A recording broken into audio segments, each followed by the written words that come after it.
Assalamualaikum warahmatullahi wabarakatuh.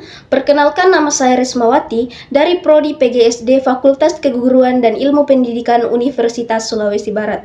Nah, teman-teman semua, di sini saya akan menjelaskan sedikit mengenai materi makalah saya, yaitu yang berjudul Menelaah Kurikulum Pendidikan di Indonesia. Nah, langsung saja kita masuk kepada materi, yaitu pengertian kurikulum. Nah, pasti teman-teman semua sudah tidak asing lagi, apalagi pada para calon guru, tidak asing lagi dengan apa sih kurikulum itu. Nah, mari simak video saya. Nah, menurut buku Pengembangan Kurikulum, kurikulum juga merupakan alat untuk mengembangkan potensi peserta didik agar menjadi manusia yang beriman, bertakwa, dan berakhlak mulia, serta memiliki pengetahuan dan keterampilan dan sikap yang dibutuhkan dalam kehidupan masyarakat. Nah, mendengar istilah kurikulum, sejenak perhatian kita tertuju pada rencana kegiatan belajar yang dilaksanakan oleh seorang guru. Nah, padahal apa yang menjadi perhatian kita itu hanyalah bagian kecil dari apa sih sebenarnya kurikulum itu. Nah, dalam banyak literatur, kurikulum diartikan sebagai suatu dokumentasi atau rencana tertulis mengenai kualitas pendidikan yang harus dimiliki oleh peserta didik melalui suatu pengalaman belajar. Materi selanjutnya yaitu landasan filosofis pengembangan kurikulum. Nah, pengembangan kurikulum didasarkan pada berbagai landasan, salah satunya adalah landasan filosofis. Landasan filosofis berfungsi sebagai paduan dalam merumuskan tujuan pendidikan, memilih materi pelajaran, dan menentukan metode pengajaran. Di Indonesia, landasan filosofis pengembangan kurikulum dipengaruhi oleh Pancasila sebagai dasar negara dan falsafah hidup bangsa. Filosofi ini menekankan pada pengembangan manusia di Indonesia yang berketuhanan, berkemanusiaan, bersatu, berkerakyatan, dan berkeadilan.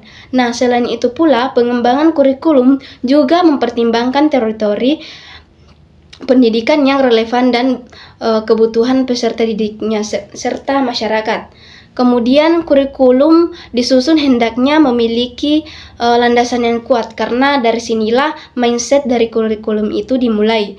Bukan kurikulum yang copy paste dari suatu sistem pendidikan negara lain.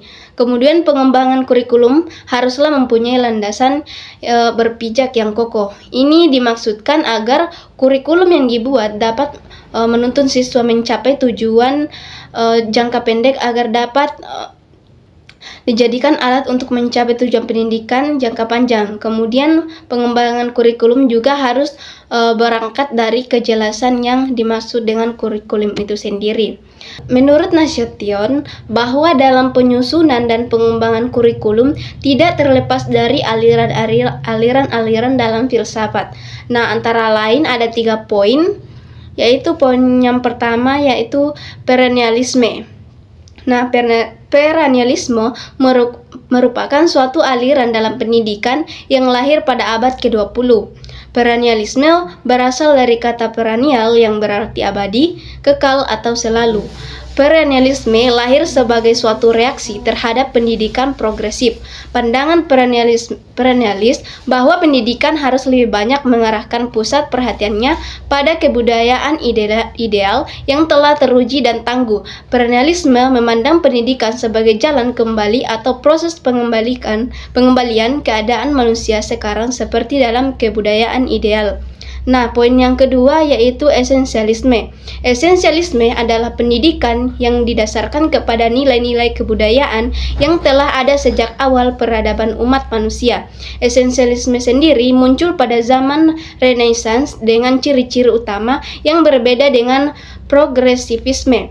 Perbedaan yang utama ialah dalam hal memberikan dasar berpijak pada pendidikan yang penuh fleksibilitas, terbuka untuk perubahan, toleransi, dan tidak ada keterkaitan dengan doktrin tertentu.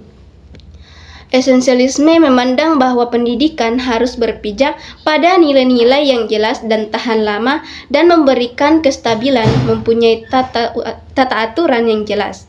Kemudian poin yang ketiga yaitu progresivisme. Progresivisme adalah suatu gerakan dan perkumpulan yang didirikan pada tahun 18. Aliran ini berpendapat bahwa pengetahuan yang benar pada masa kini mungkin tidak benar di masa mendatang. Pendidikan harus terpusat pada anak, bukannya memfokuskan pada guru atau bidang muatan. Beberapa tokoh dalam aliran ini ada George Extele, William Austenles, Ernest Berley, Lawrence dan Thomas serta Friedrich Senef. Materi selanjutnya yaitu pengembangan kurikulum di Indonesia. Nah, kurikulum merupakan alat untuk pencapaian tujuan pendidikan, sekaligus sebagai pedoman dalam pelaksanaan pendidikan. Kurikulum sendiri mencerminkan falsafah hidup bangsa, ke arah mana dan bagaimana bentuk kehidupan itu kelak akan ditentukan oleh kurikulum yang digunakan oleh bangsa tersebut, atau bangsa kita ini sekarang. Nah, nilai sosial, kebutuhan dan tuntutan masyarakat cenderung selalu mengalami perubahan, antara lain akibat dari kemajuan ilmu pengetahuan dan teknologi. Kurikulum harus dapat mengantisipasi perubahan tersebut, sebab pendidikan adalah cara yang dianggap paling strategis untuk mengimbangi kemajuan ilmu pengetahuan dan teknologi, terutama di Indonesia sekarang ini. Nah, itulah tadi materi dari saya yang cukup singkat ya teman-teman. Kemudian adapun kesimpulan dari materi saya yaitu pengembangan kurikulum di Indonesia dipengaruhi oleh berbagai faktor, termasuk filsafat pendidikan, tujuan nasional, dan kondisi sosial budaya. Kurikulum di Indonesia sendiri telah mengalami berbagai perubahan, mulai dari kurikulum yang berorientasi pada tujuan, kurikulum berbasis kompetensi, hingga kurikulum yang berpusat pada siswa. Kurikulum 2013 merupakan upaya untuk meningkatkan kualitas pendidikan di Indonesia dengan fokus pada pengembangan kompetensi dan karakter siswa. Kurikulum Merdeka Belajar merupakan upaya terbaru untuk memberikan fleksibilitas dan kemandirian bagi guru dan siswa dalam memilih dan mengembangkan kurikulum sesuai dengan kebutuhan dan konteks lokal. Terima kasih. Wassalamualaikum warahmatullahi wabarakatuh.